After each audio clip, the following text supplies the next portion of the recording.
ভয়াবহ বন্যায় 10,36,00,000 মানুষ পানিবন্দী, নিহত 8। জানাবো হাসিনার ক্ষমতাচ্যুতের পেছনে যুক্তরাষ্ট্র না অন্য কিছু, এবং সর্বশেষ জানাবো কোর্টে কিল ঘুষি, আইনজীবী না পাওয়া ও মামলার ধরন আলোচনায়।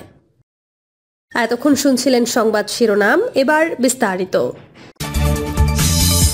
ভয়াবহ বন্যায় 10 জেলায় 36 লাখ মানুষ পানিবন্দী, নিহত 8। দেশের 10 জেলায় বন্যা পরিস্থিতির আরও অবনতি হয়েছে। পূর্বাঞ্চলীয় জেলা ফেনী, নোয়াখালী ও কুমিল্লা অঞ্চলের মানুষ গত 3 দশকে এমন বন্যা দেখেনি। নজিরবিহীন বন্যায় এই অঞ্চলের মানুষের মধ্যে আতঙ্ক বিরাজ করছে। এছাড়া চট্টগ্রাম, কক্সবাজার, মৌলভীবাজার, খাগড়াছড়ি, হবিগঞ্জ, ব্রাহ্মণবাড়িয়া ও লক্ষ্মীপুর জেলার বন্যা পরিস্থিতির অবনতি হয়েছে। এসব এলাকার 36 লাখ মানুষ পানিবন্দী হয়ে পড়েছেন। টানা বৃষ্টিপাত ও ভারত থেকে নেমে আসা ঢলে এসব অঞ্চলে পানি বেড়েই চলেছে।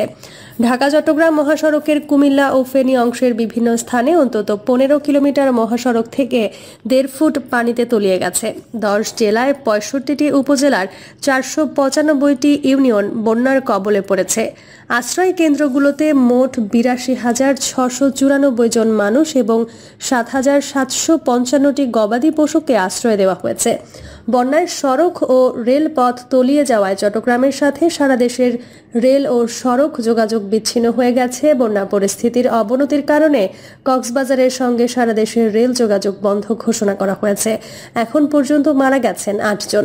তাদের মধ্যে কুমিল্লায় 4 জন, ফেনীতে 1 জন ও ব্রাহ্মণবাড়িয়ায় 1 জন ও কক্সবাজারে 2 জন রয়েছেন। এদিকে দুর্গত এলাকাসমূহের মোবাইল নেটওয়ার্ক বন্ধ রয়েছে। অধিকাংশ এলাকায় বিদ্যুতের সংযোগও বন্ধ।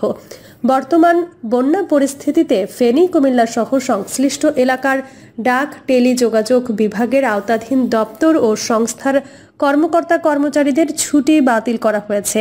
ইতোমধ্যে মন্ত্রণালয়ের সংশ্লিষ্ট দপ্তরে কন্ট্রোল রুম খোলা রয়েছে। এছাড়া বিটিআরসি, বিটিসিএল ও টেলিটক ইমার্জেন্সি রেসপন্স টিম গঠন করেছে।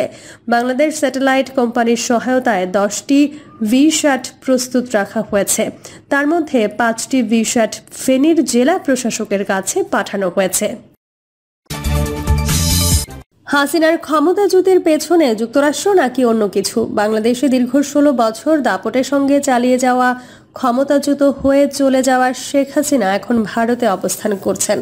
গন্তব্যের গতিপথ নিয়ে নানা গুঞ্জন হলেও এখন ভারতেই মোটামুটি স্থায়ী হচ্ছেন। বাংলাদেশের শীর্ষ দল আওয়ামী লীগকে ফেলে জীবন বাঁচাতে চলে যাওয়া শেখ হাসিনার কি ভবিষ্যৎ, সেটা নিয়ে দলের মধ্যে ব্যাপক আলোচনা। তার চেয়েও কম আলোচনা থেমে নেই দলটির কি হবে সেটা নিয়ে। টানা ক্ষমতায় থেকে দলের ব্যাপক প্রসারও মিলেছিল, কিন্তু আপাতত সকলে গা ঢাকা। 15 আগস্ট একটা শোডাউনের কথা শেখ মুজিবুর রহমানের মৃত্যুবার্ষিকীতে ঢাকায় তার মুরালে এসে শ্রদ্ধাঞ্জলি দেয়া ও মৌন মিছিলের, কিন্তু সেটা নিয়ে অনিশ্চয়তার দোলাচাল শুরু। কারণ গোপালগঞ্জ ও বিভিন্ন ধরনের সরকার বিরোধী হুমকির প্রেক্ষিতে 15 আগস্টের ছুটি বাতিল করা হয়েছে।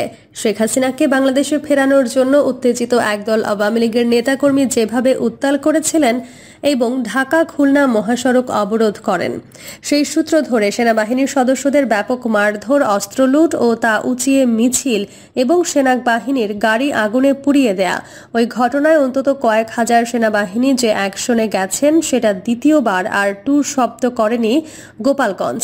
সব নীরব ভূমিকায়। সংখ্যালঘুদের শাহবাগে জড়ো হওয়া থেকে শুরু করে চট্টগ্রামেও মিছিল, বিক্ষোভ সব থেমেছে। শাসনামলে আওয়ামী লীগের সাধারণ সম্পাদক একবার বলেছিলেন, আওয়ামী লীগ ক্ষমতাচ্যুত হলে বিএনপি এক রাতেই শেষ করে দেবে আওয়ামী লীগকে। সেই তথ্য ও আশঙ্কা সম্পূর্ণ ভুল প্রমাণিত। 16 বছরের শাসনামলে তৃণমূল থেকে শীর্ষ পর্যায়ে যে দুর্নীতি অপশাসন চলছিল, সেটাতে দলের সিনিয়র নেতৃবৃন্দ সহ বহু আওয়ামী লীগ নেতাকর্মী কেউ দেশ ছেড়েছেন, কেউ লুকিয়ে নিরাপদ স্থানে আছেন। অপরদিকে রাষ্ট্র সংস্কারে হাত দিয়ে এগিয়ে যাচ্ছেন অন্তর্বর্তীকালীন সরকার। দেশের এমন পরিস্থিতি নিয়ে শেখ হাসিনার পুত্র সজীব ওয়াজেদ জয় বেশ কয়েকবার ভিডিওতেও নানা সংবাদ মাধ্যমে নানা রকম বক্তব্য দিয়েছেন, যার একটার সঙ্গে অন্যটার মিল খুঁজে পেতে হিমশিম খেতে হচ্ছে। তবে ভারতে অবস্থানরত শেখ হাসিনাকে উদ্ধৃত করে এক বক্তব্য প্রচার করেছে ভারতীয় সংবাদ মাধ্যম দ্য প্রিন্ট প্রতিবেদনে। শেখ হাসিনার বার্তা উদ্ধৃত করে দ্য প্রিন্ট প্রতিবেদনে বলা হয়, আমি যদি যুক্তরাষ্ট্রের হাতে সেন্ট মার্টিন ও বঙ্গোপসাগর ছেড়ে দিতাম তাহলে আমি ক্ষমতায় থাকতে পারতাম। এতে বলা হয়, যুক্তরাষ্ট্রের সঙ্গে শেখ হাসিনা সরকারের টানাপোড়েন চলছিল বেশ অনেক দিন ধরেই। চলতি বছরের জানুয়ারিতে সংসদ নির্বাচনের আগে তিনি বলেছিলেন, বিমান ঘাঁটি করতে দেওয়ার বিনিময়ে তাকে সহজ ক্ষমতায় যাওয়ার প্রলোভন দিয়েছিল এক শ্বেতাঙ্গ ব্যক্তি।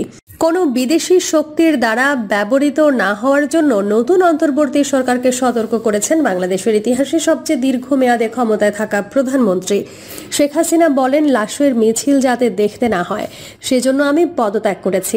তারা আপনাদের লাশের ওপর দিয়ে ক্ষমতায় আসতে চেয়েছিল, আমি তা হতে দিইনি। তিনি আরও বলেন, তিনি দেশে থাকলে হয়তো আরও প্রাণহানি হতো, আরও অনেক সম্পদহানি হতো। দলীয় নেতাকর্মীদের উদ্দেশ্যে দেওয়া বার্তায় শেখ হাসিনা ফিরে আসার অঙ্গীকার করেছেন। আওয়ামী লীগ সভাপতি বলেন, আমি শিগগির ফিরব ইনশাআল্লাহ। পরাজয় আমার, কিন্তু জয়ী হয়েছে বাংলাদেশের জনগণ। আমি নিজেকে সরিয়ে নিয়েছি, আপনাদের সমর্থন নিয়ে আমি এসেছিলাম। আপনারা ছিলেন আমার শক্তি। আপনারা যখন আমাকে চাননি তখন আমি নিজে থেকে সরে গেছি, পদত্যাগ করেছি। আমার যেসব কর্মী সেখানে আছেন তারা কেউ মনোবল হারাবেন না। আওয়ামী লীগ বারবারই উঠে দাঁড়িয়েছে। ভারতীয় সংবাদ মাধ্যম দ্য ইকোনমিক টাইমসের প্রতিবেদনে বলা হয়, ভারতে যাওয়ার পর একাধিকবার জাতীয় নিরাপত্তা উপদেষ্টা অজিত দোভালের সঙ্গে দেখা হয়েছে শেখ হাসিনার। ভারতীয় নিরাপত্তা এবং কূটনৈতিক কর্তাদের সঙ্গেও কথা হয়েছে তার।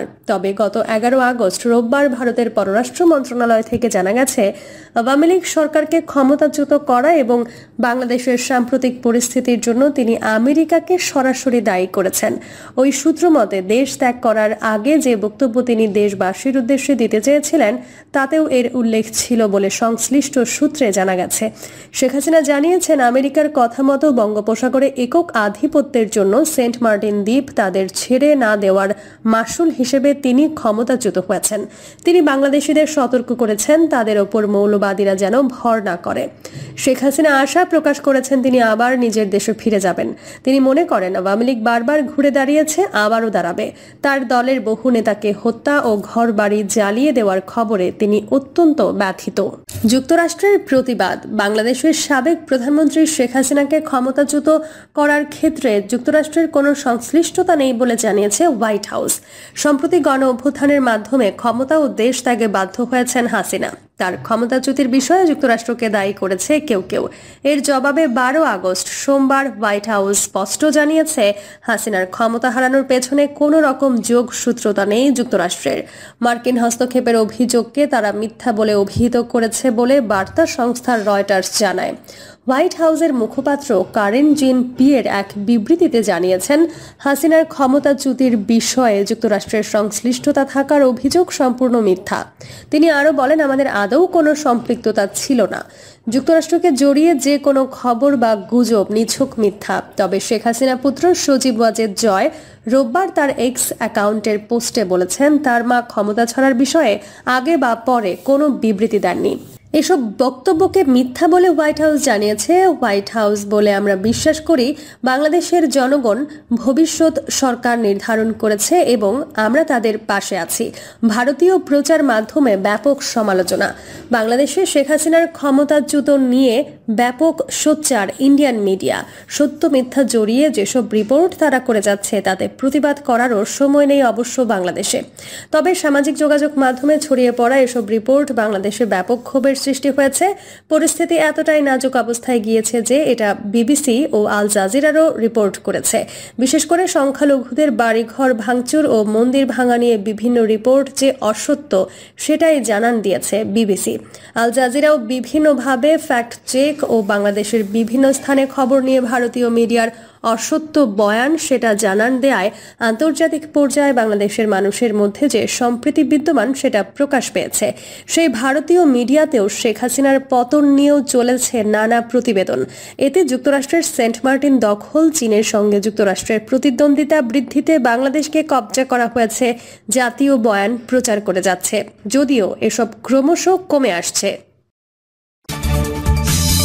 কোর্টে কিল ঘুষি, আইনজীবী না পাওয়া ও মামলার ধরন আলোচনায়।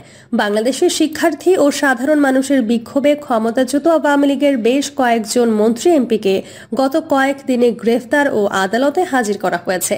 গ্রেফতারকৃতদের মধ্যে রয়েছেন সাবেক প্রধানমন্ত্রী শেখ হাসিনার একজন উপদেষ্টা, তিনজন সাবেক মন্ত্রী, দুজন প্রতিমন্ত্রী, সংসদের ডেপুটি স্পিকার, একজন উপমন্ত্রী এবং অন্তত দুজন এমপি। প্রিয় দর্শক, এই ছিল এখনকার সর্বশেষ সংবাদ। আপডেট সব সংবাদ পেতে চ্যানেলটি সাবস্ক্রাইব করে বেল আইকনটি ক্লিক করে রাখুন।